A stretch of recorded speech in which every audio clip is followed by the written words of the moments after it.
विनेश फोगाट जो ओलंपिक से जिनका नाम पूरे हिंदुस्तान में गूंजा और उसके बाद ओलंपिक के बाद विनेश फोगाट और बजरंग पुनिया ने कांग्रेस पार्टी ज्वाइन करी। लेकिन कांग्रेस पार्टी ज्वाइन करने के बाद विनेश फोगाट एक बार फिर से चर्चाओं में तब आई जब उन्होंने भारत सरकार पर सनसनीखेज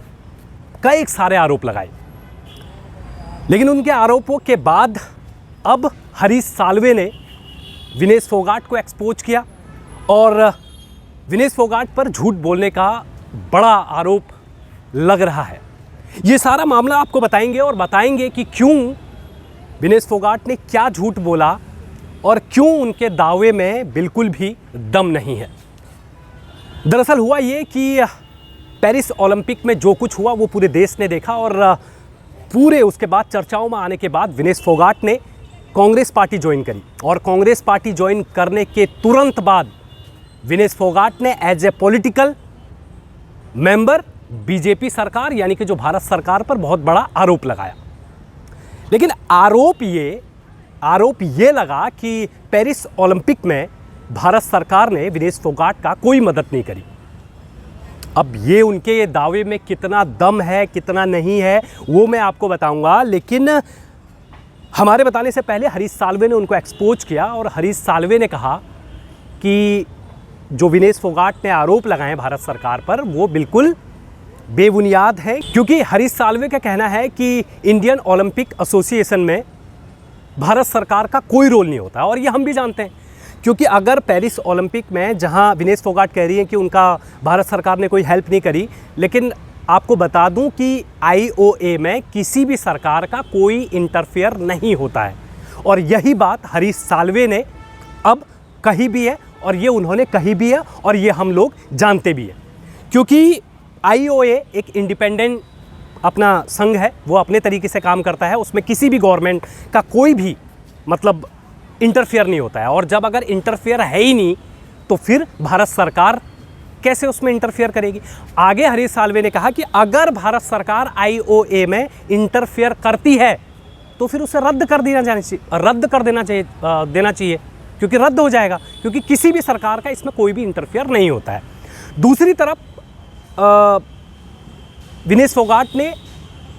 PT उषा यानी कि जो IOA के अध्यक्ष हैं, बतौर अध्यक्ष हैं, उन पर भी आरोप लगाते हुए कहा कि PT उषा वहाँ पर मुझे हेल्प करने नहीं बल्कि फ़ोटो खिंचाने के लिए आई थी।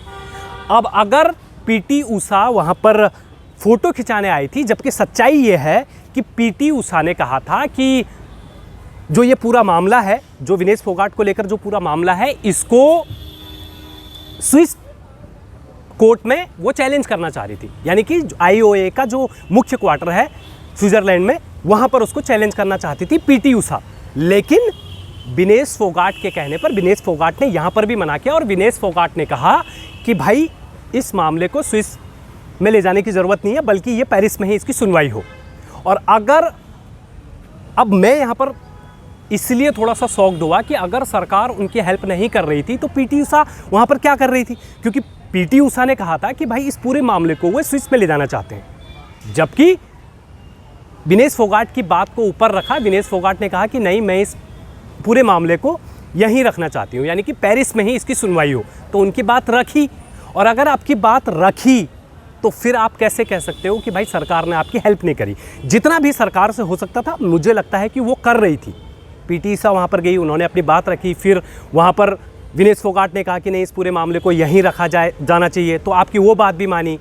तो फिर आप किस बिहाफ पे कह रहे हो? और अगर आप ये कह रहे हो कि सरकार ने आपका कोई हेल्प नहीं करी, तो फिर मैं आपको बता दूं कि IOA में किसी भी सरकार का कोई भी इंटरफेयर नहीं होता है। वो फिर बीजेपी और कांग्रेस की बात नहीं है, कोई भी सरकार रहे, उनका कोई भी इंटरफेयर इस संस्थान में यानी कि इस संघ में कोई इंटरफेयर उनका नहीं होता है। और अगर इंटरफेयर होता है तो फिर उसे खारिज कर देना चाहिए, तब तो कोई मतलब ही नहीं है। तो फिर आप ये सब कुछ तब कर रहे हो जब आपको लगता है कि आप एक पॉलिटिकल माइलेज लेने की कोशिश कर रहे हो। जब ये सब कुछ बातें लोग आपकी सुनती हैं तो उनको लगता है कि कांग्रेस ज्वाइन करने के बाद आप इस तरीके से चीज़ें कर रहे हो, पॉलिटिकल माइलेज लेने की बात कर रहे हो। और मुझे लगता है कि अगर आप इस तरीके से बयानबाजी करोगे तो ये आपके लिए नुकसान होगा, ये विनेश फोगाट के लिए नुकसान होगा, क्योंकि पूरा देश आपको रिस्पेक्ट भी करता है, क्योंकि ओलंपिक में पहली महिला आप बनी जो फाइनल तक पहुंची और आपकी रिस्पेक्ट है, रिस्पेक्ट आपकी सब करते हैं, लेकिन एज ए पॉलिटिकल मेंबर यानी पॉलिटिकल पार्टीज़ की तरह बातें मत करिए। पॉलिटिकल पार्टीज़ में जिस तरीके से लोग बातें करते हैं उस तरीके से बातें मत करिए, क्योंकि या तो फिर आपको पता नहीं है कि IOA में किसी भी सरकार का कोई इंटरफियर नहीं होता है, दूसरा या फिर आप अनजाने में ये सब कुछ कर रहे हो, तीसरा आप पॉलिटिकल माइलेज लेने की कोशिश कर रहे हो क्योंकि आप कांग्रेस पार्टी में हो और बीजेपी पर आप निशाना साधना चाह रहे हो। और अगर आप ये तीनों में से कुछ भी कर रहे हैं तो ये शायद मुझे लगता है कि आप ये सब कुछ गलत कर रहे हैं, क्योंकि इसमें किसी भी सरकार का कोई इंटरफियर नहीं होता है। और यही हरीश साल्वे ने भी कहा, यही चीज़ आपको एक्सपोज करने की कोशिश उन्होंने करी, और यही अब ये सारे बातें सुनने के बाद लोग ये सोच रहे हैं कि भाई आप पॉलिटिकल माइलेज लेने के लिए